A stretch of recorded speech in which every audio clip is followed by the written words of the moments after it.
contrast, disinflation appears to be continuing for services.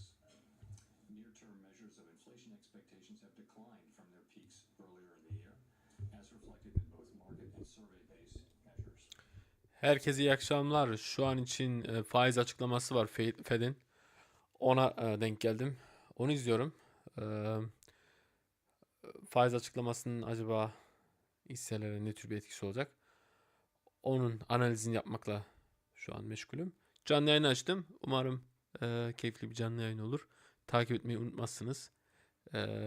Ve beğenmeyi de unutmazsanız diye düşünüyorum. Şu an canlı yayında Fed'in başkanı cardı curdu. Bunu gösterirsem acaba bir sıkıntı olur mu bilmiyorum ama göstermeye çalışacağım.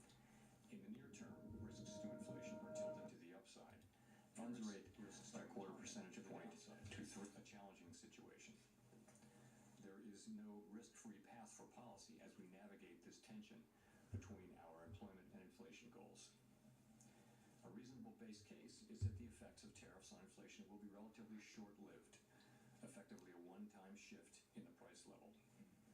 Our obligation is to make sure that a one-time increase in the price level does not be. Açıkçası da çok da İngilizcem kuvvetli olmamasına rağmen biraz anlamaya çalışıyorum yani.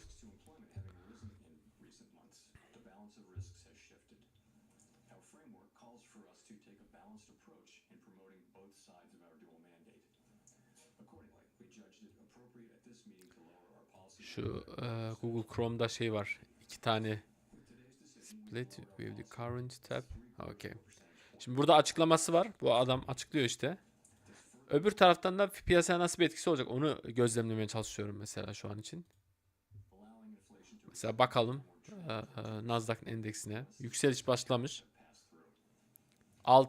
Altında düşüş var şu an için zaten. Bir kısa zaman yani kısa vadede.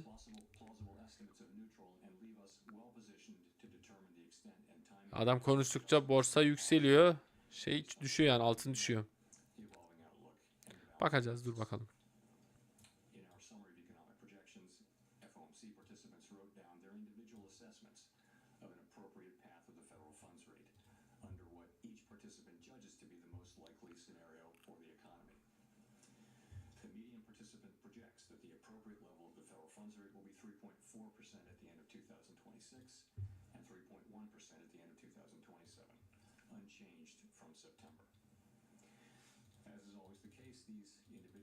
Pardon arkadaşlar.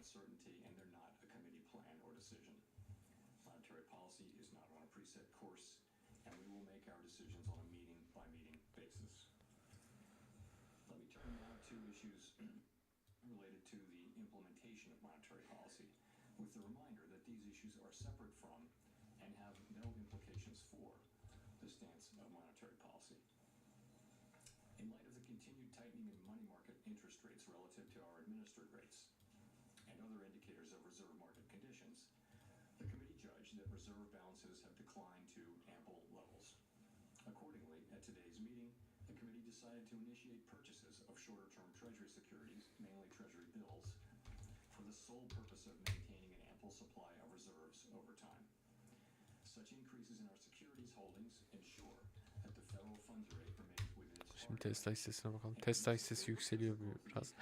Ama dediğim gibi şunun sesini biraz ayarlamak istiyorum. Dediğim gibi burada bir düşüşler var. Yani hacim olarak düşüş var. Hacim olarak düştüğü için de çok fazla güvenilir bir giriş sağlamıyor yani şu an için. O yüzden biraz uzak duruyorum.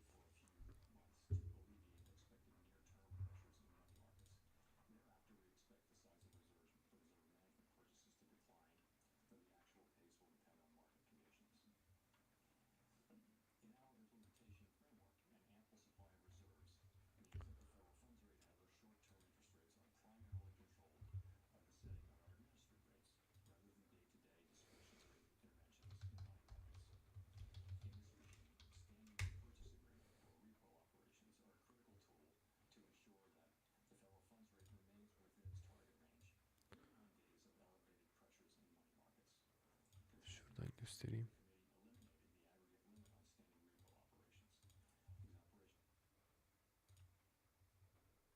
Şunu kapatayım. Şunu açayım.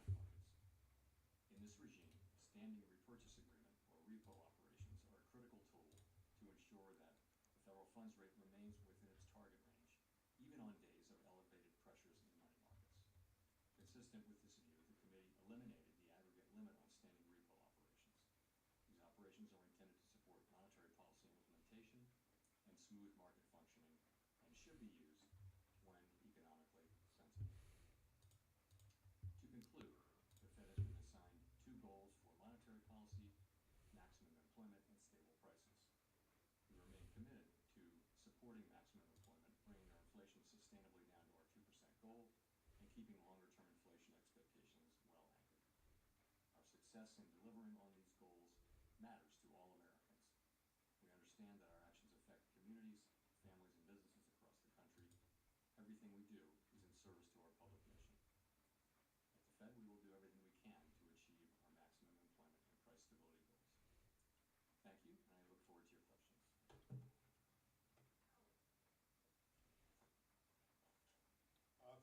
Howard Schneider with Reuters.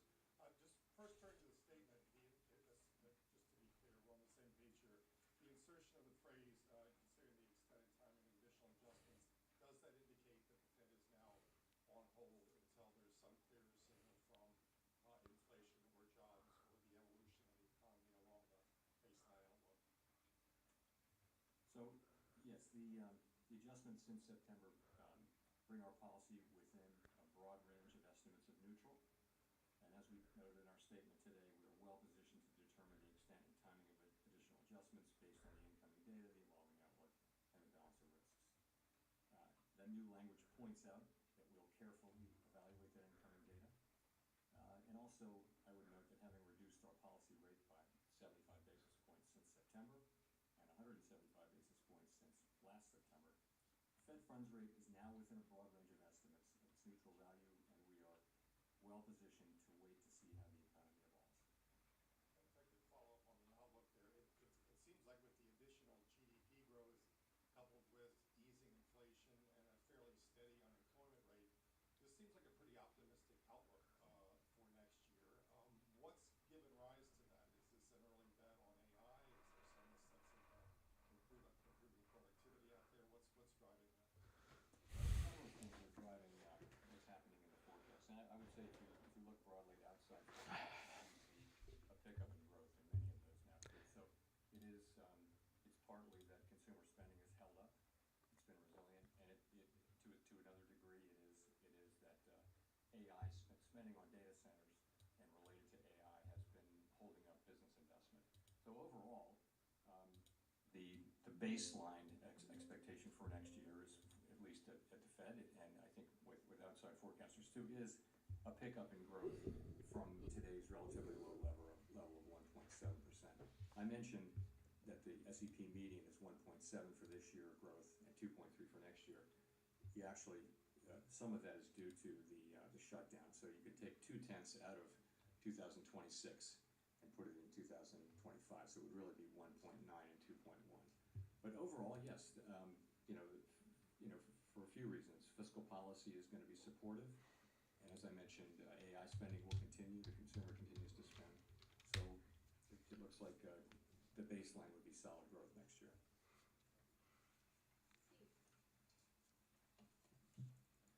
Thank you, Mr. Chairman, for taking our questions here. You had previously described rate cuts in terms of a risk management framework, and kind of following up on what Howard was asking, is the risk management phase of rate cuts over here, and have you taken out sufficient insurance, I guess, against potential weakness in terms of the data we might get next week when it comes to employment? So we're going to get a great deal of data between now and the January meeting, and I'm sure we'll talk more about that. And the data that we get are going to factor into our thinking.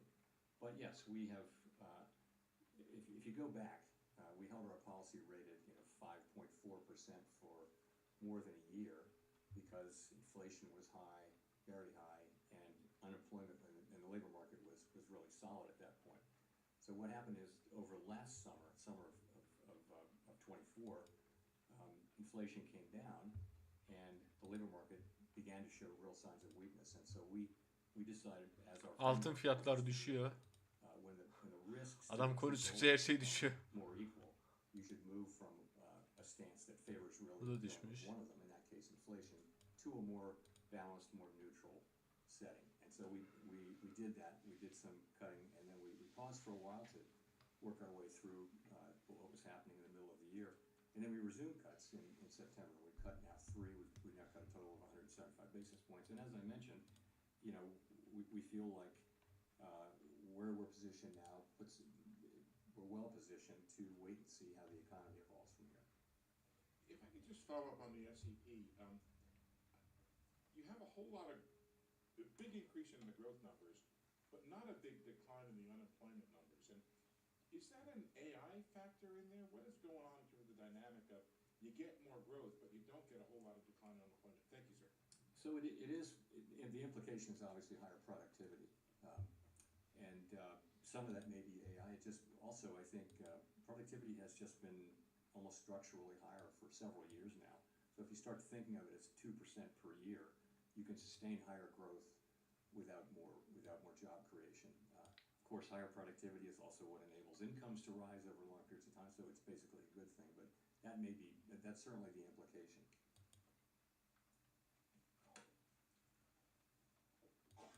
Thank you. Colby Smith with the New York Times. Today's decision was clearly very divided. It wasn't just the two official dissents against a cut, but there were also soft dissents from four others.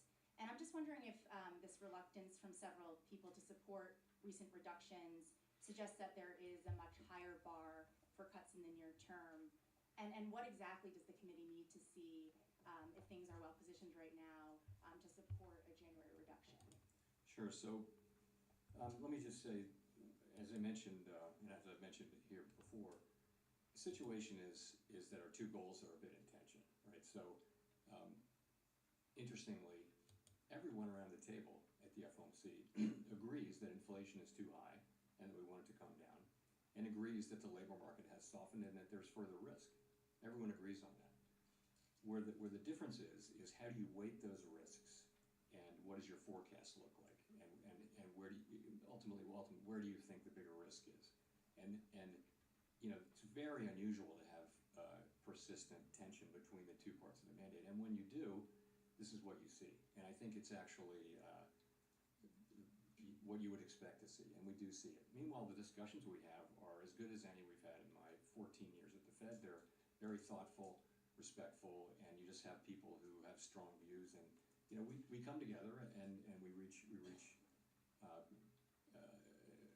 you know, a place where we can make a decision today. We had 9 out of 12 supported it, so fairly broad support.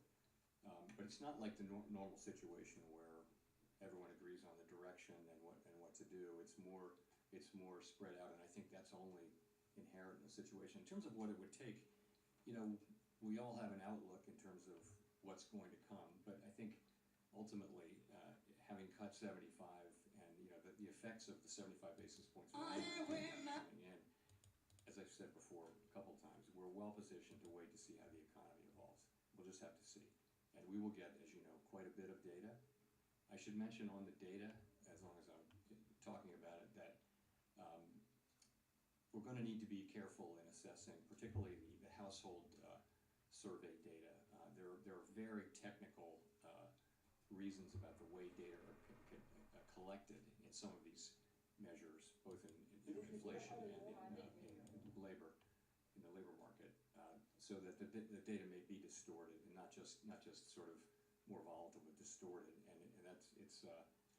and that's really because data was not collected in October and half of November. So we're going to get data, but we're going to have to look at it carefully and with a somewhat skeptical eye by the time of the January meeting. Notwithstanding that, we will have a lot of the December data by the time of the January. So we expect to see a lot more, but I'm just saying that what we get for example, CPI or for the household survey, we're gonna look at that really carefully and understand that it may be distorted by very technical factors. And just one more question on dissents. I mean, you talk about in a very positive way, just given the complicated nature of the situation we're in economically. But is there any point in which those dissents become counterproductive, either to the Fed's communication and the messaging around the policy path forward? I I don't feel that we're at that point at all. I don't. I would say, again, these are good, thoughtful, respectful discussions, and you hear people say, and you hear many outside analysts say the same thing. I could make a case for either side. I mean, I could make that case. It's a close call. We have to make decisions, and we always hope that the data will give us a clear read. But in this situation, you have competing. If you look through the SEP, you'll see that a very large number of participants agree that risks are to the upside for unemployment and to the upside for inflation. So what do? You've got one tool. You can't do two things at once. So at what pace do you move? What size moves do you make, and that kind of thing? And what's the timing of them? It's a very challenging situation. I think we're in a good place to, as I mentioned, to wait and see how the economy evolves.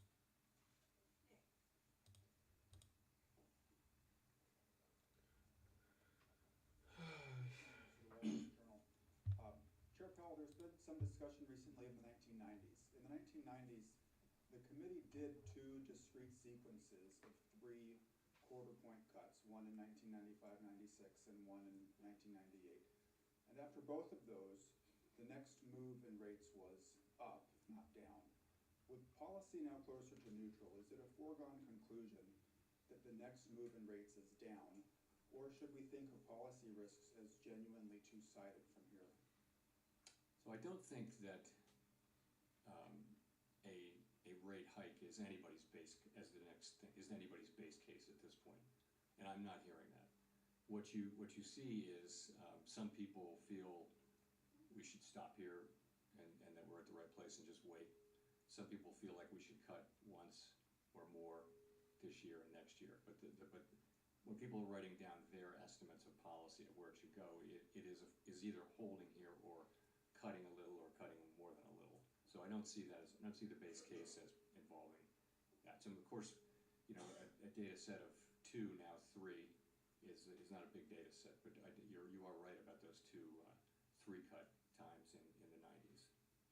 If I could follow up, the unemployment rate has been rising very gradually for the better part of 2 years, and indeed the statement today no longer describes the unemployment rate as remaining low.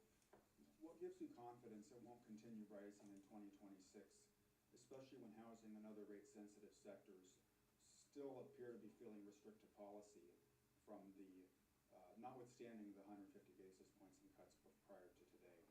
So I think the idea is that with now having cut 75 basis points more now, and having policy, I'd call it in a broad range of plausible estimates of neutral, that will be a place which will enable the labor market to stabilize or to only tick up 1 or 2 more tenths. But we won't see,